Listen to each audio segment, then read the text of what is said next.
Good evening, I'm Melissa Ridgen with your APTN National News. The Alexander First Nation in Alberta has a worsening drug problem. This week, community members gathered outside the band office wanting to find ways of reducing drug crimes and overdoses. Chris Stewart was there. Laws and enforcement, strong community, and sticking together. Charlene Arcand Cardinal was one of the organizers of this gathering on the band office grounds. She says drug crime and overdoses in Alexander are getting worse. So she helped put this gathering together to tell stories of drug incidents and how to stop it. We know the members who are selling, and we want to bring awareness to this. We're done. Enough is enough. We're taking our youth. They're taking abuse to our elders. They are breaking into our homes, and this place just does not feel safe. Alexander Health told APTN that the drug problem and overdoses are getting worse, but would not provide numbers. But Alberta Health has stated that from 2016 to 2018, First Nations people, who make up about 6% of the province's population, have faced 13% of all opioid poisoning deaths. The stories told were heartbreaking. Family members recalled the deaths of loved ones from drugs and alcohol. It's not easy to tell such personal stories. But for Ella Eightbill, she wants the drug business in Alexander to end. It affects me personally because I have my son, I have my grandchildren that are in there, and it's sad to see them because they're lost in the system. We as family talk to them, to encourage them to, don't live that life, my boy, don't live that life. But the minute our backs are turned, that's where they go. Members wrote suggestions on what they think needs to be done to eliminate drugs on the reserve. Chief Kurt Burnstick spoke to the gathering. He says a band council resolution will be voted on by the people. It's an option other bands have used. Well, what we've done is we've talked about our banishment bylaws and our trespassing bylaws to curb the people from coming in that are drug dealers, and now we leave it up to the people. The goal, he says, is to keep the dealers out and help those that need addictions treatment. We have a good program here in our NEDAP and addictions program that we need to support so that they can put those things in place for people that are addicted to this. Future rallies are planned. Chris Stewart, APTN National News, Alexander First Nation. Police got their turn to talk today as a parliamentary committee devoted yet another day to studying systemic racism in law enforcement. Witnesses generally agreed that change is needed, but as Todd Lamoran reports, the committee heard that counting on training as a solution would be a waste of time. Liberal MP Greg Fergus asked the question, is more police training a quick remedy to systemic racism? Psychologist Myrna Lashley said no. But if you put people into a system where the ethos is that it's an us against them mentality, the training doesn't matter because they get hooked into that system. They have to work with those people who believe that there's a warrior perspective going on. So the Public Safety Committee heard how the RCMP send young and inexperienced officers to remote communities. And as political scientist Christian Leprecht noted, the RCMP may be the only federal service there. I think it is no surprise that that one presence then becomes seen in an adversarial fashion, and that some of the members, certainly not all, I would say minority, internalizes that and as an us and them mentality. Committee Chair John McCain and the MPs heard that civilians launch 3,000 to 3,500 complaints a year against the RCMP. But the Civilian Complaints Commission determined only 76 concerned racism or bias.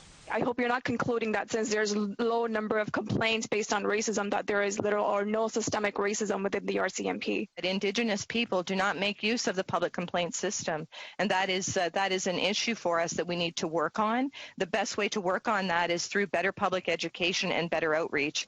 Upper management like Ottawa Police Chief Peter Slawley agreed that things like wellness checks can be handled better and suggested mental health workers be available when a 911 call comes in. So right at the point we can properly assess the need for the call and the right services to go, where the police will always be an option.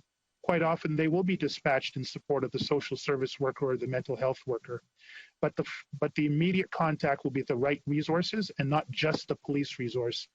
Solly also noted a reform system is better for frontline officers, saying it's impossible for them to deal effectively 24/7 with a vast array of issues.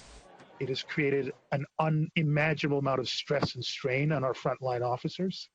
They suffer when they cannot save people, and they suffer when they're accused of not doing enough, the right things, or even the wrong things. And we've put them in a position of frustration and sometimes failure. Some of the testimony that we've heard over the past 2 days might become amendments to Bill C-3. That's proposed legislation to reform the RCMP and Canada Border Services.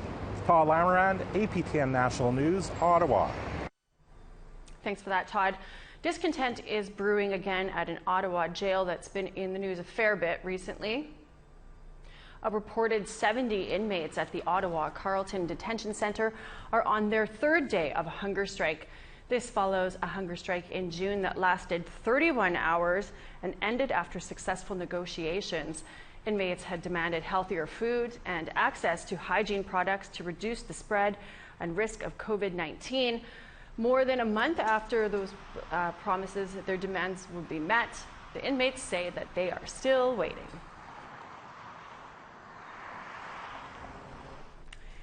On Thursday, Newfoundland and Labrador Premier Dwight Ball announced that he will not be making an apology to Inuit residential school survivors from Labrador, despite promising to do so back in 2017. Ball had planned to travel to Nunavut in March to consult with Inuit before making a formal apology. That plan, he says, was derailed by the COVID-19 pandemic. Ball is stepping down as Premier and will be replaced in coming weeks following a Liberal leadership vote. Nunavut Government President Johannes Lamp said that he hopes the incoming Premier will follow through on the, quote, important commitment so that survivors can find closure. The manhunt continues for a Nova Scotia man who's been on the run since Monday after stabbing a police officer in the neck and fleeing. We are concerned about his well-being. We are concerned that the longer this goes on, it's hard to say if that is deteriorating, if he's injured, what his state is. We have to take a break, but still ahead, Northwest Territories man takes his community housing into his own hands. Stay with us. I'm Lee Wilson. Coming up soon on APTN National News. That really sparked something deep within me to take a look at why we weren't speaking or understanding the language. We will share the story of the Haisla Nation in Northwest British Columbia and their language revitalization, which is getting help from First Nations Education Foundation. We're usually shooting for gathering 10 to 17,000 words in that. They will be doing a rapid word collection with fluent elders to document the Haisla Gala language, to preserve it for the next generations. We will have that story soon on APTN National News.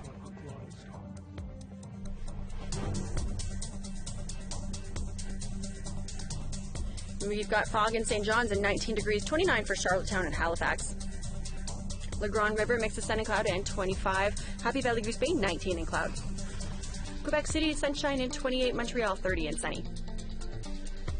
Ottawa, 31 and lots of sunshine, 28 up in North Bay. 29 and some showers for Thunder Bay, Kapuskasing, 30 and rain. Norway House and Thompson, 27, sunshine, 24 for Puckatawagan and the Paw and cloud. 28 with some showers in Winnipeg, 25 and cloud for Brandon. Regina, 23 and showers, 20 in Saskatoon and North Battleford. Uranium City, sunshine and 21, 24 and some rain for La Ronge.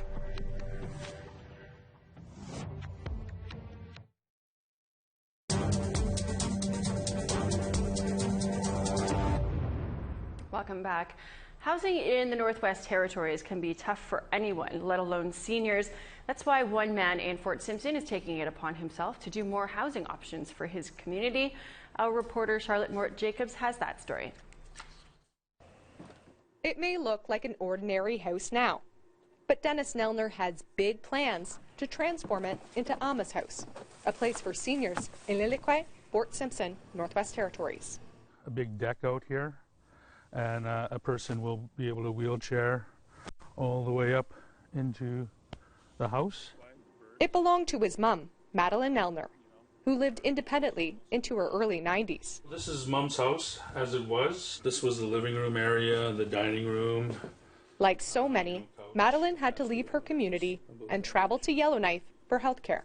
There was some family there, but it wasn't, enough for her. Like, she had to be in a facility, Vitel Able, which is a transient center. It's not a long-term care facility, like she didn't even have a room where she can keep her stuff secure. So that was wearing on her after 2 years, When she returned to Fort Simpson, she broke her hip and her health deteriorated. If this house was available to her, then maybe, she might still be here because it wasn't set up for her needs, right? And when this house kind of like just sat empty for a while, I was just thinking, like, is there a better use for this property? So the access into the basement will be... He's turning the space into a 5-person seniors house with shared common rooms and a PSW to live separately downstairs. If CMHC is going to be in the investor, part of the criteria is that, if they invest the capital, then that gives me the opportunity to offer below market rate to service providers. The fastest growing demographic in the NWT are seniors. Fort Simpson has a population of about 1,200 people, and it's a hub for 8 Indigenous communities in the Decho. There's a great demand for elders housing.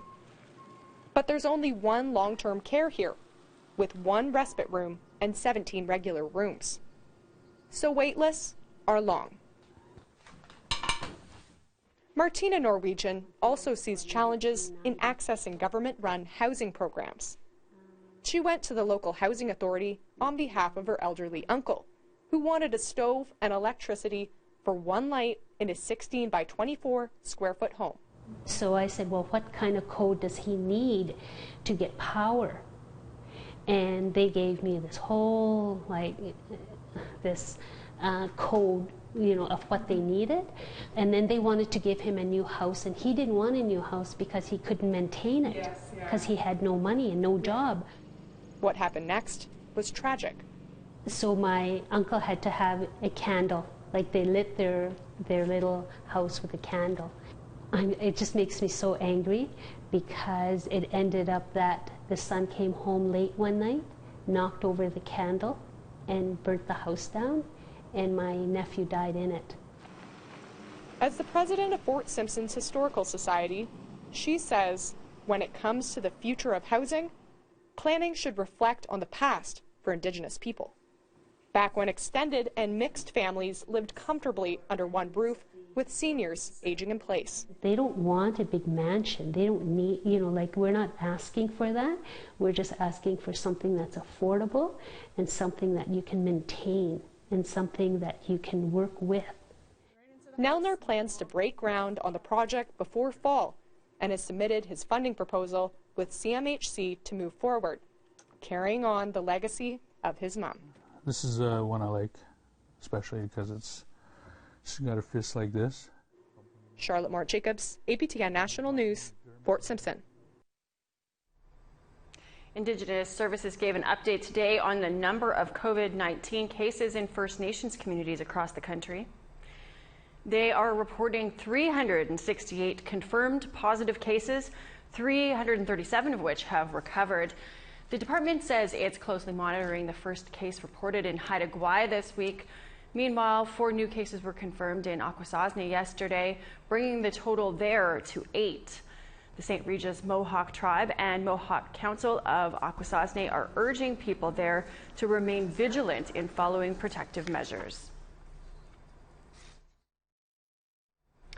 In the last 2 weeks, there have been 30 flights that landed at Canadian Airport with at least 1 confirmed COVID case on board. Ottawa has flagged 9 domestic and 21 international flights from Europe, India, Mexico, the Middle East, and the U.S. 13 of the international flights landed in Toronto, 5 in Vancouver, 1 in Calgary, and 2 in Montreal. Health authorities say passengers on those flights may have been exposed to the virus. The Canadian contact tracing app that was supposed to roll out at the beginning of the month has now moved to its final testing stage. The government has yet to explain why the app's trial was delayed. People are now being asked to sign up and test out the app. When it's fully functional, COVID Alert is supposed to track locations without collecting personal data. Users will be notified if they've been near somebody who's confirmed to have had the virus. We need another break, but there's some fun news still ahead, including a family that drags together. We'll tell you about that after the break. Here's the rest of tomorrow's weather.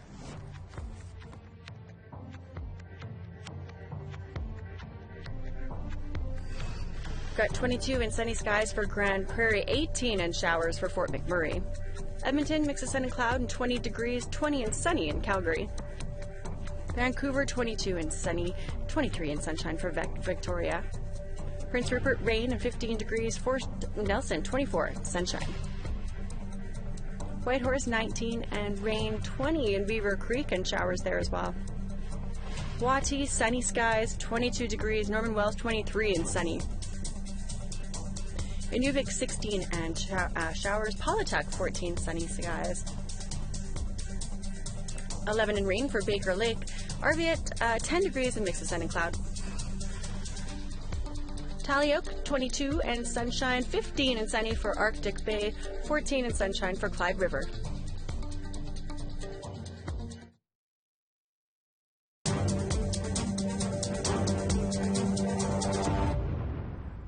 Welcome back. The world of drag was thrust into the spotlight with the hit TV show RuPaul's Drag Race. What used to be an underground art form has now turned into a mainstream phenomenon. In Winnipeg, Indigenous queens are at the forefront of drag culture. New to the scene is one mother and son taking the city by storm. As Brittany Hobson shows us, the family who drags together stays together. Your first performer is Olivia Limehart Sky. Meet Winnipeg's youngest drag queen.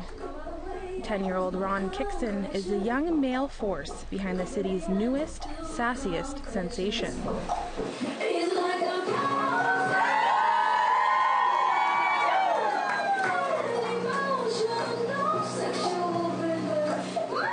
My favorite name, I think, is Olivia, and it's going to be Olivia Strange, but then I came up with Olivia Limehart, and my drag mom is Prairie Sky, so it's Olivia Limehart Sky.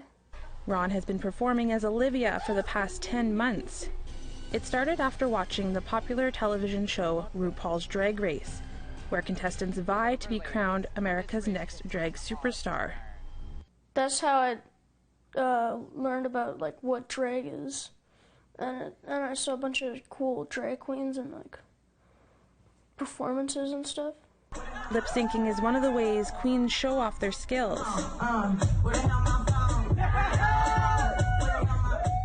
To date, Olivia has performed 7 times.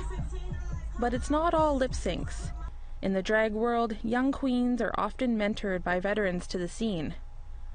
Olivia's first performance was with her drag mother, Prairie Sky. The two did a comedy routine where Olivia played a puppet. Ron says stage fright is no longer an obstacle. Well, I was really nervous, before getting on stage, but then when I went on stage, it was, super fun. Drag runs in this family. It's not just Ron exploring gender roles.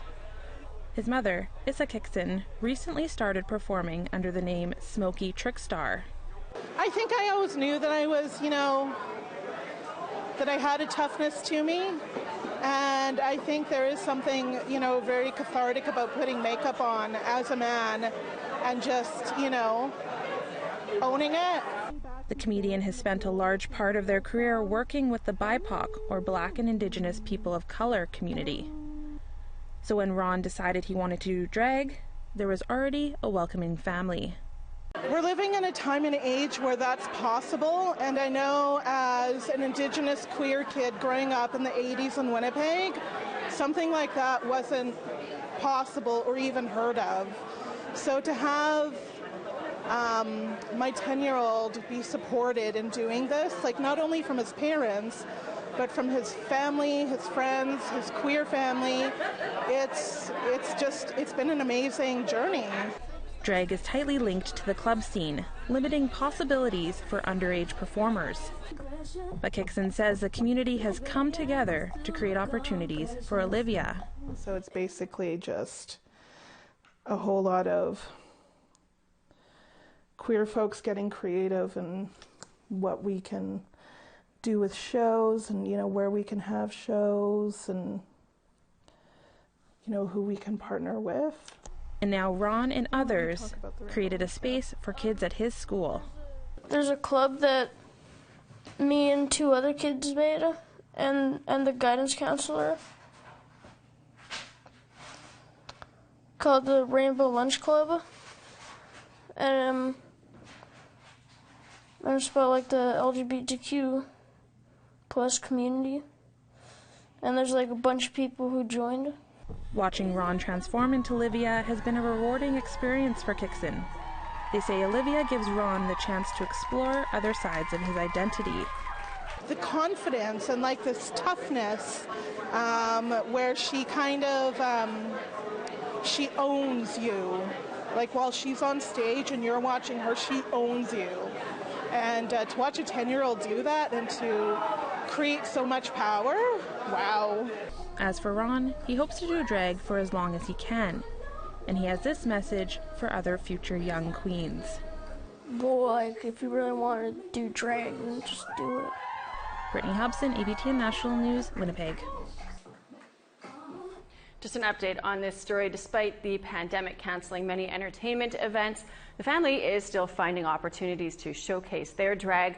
Last month, they participated in a virtual drag Safe Grad event for LGBTQ plus youth. The 45th Toronto International Film Festival is going to look a little different this year for the lifelong visitors.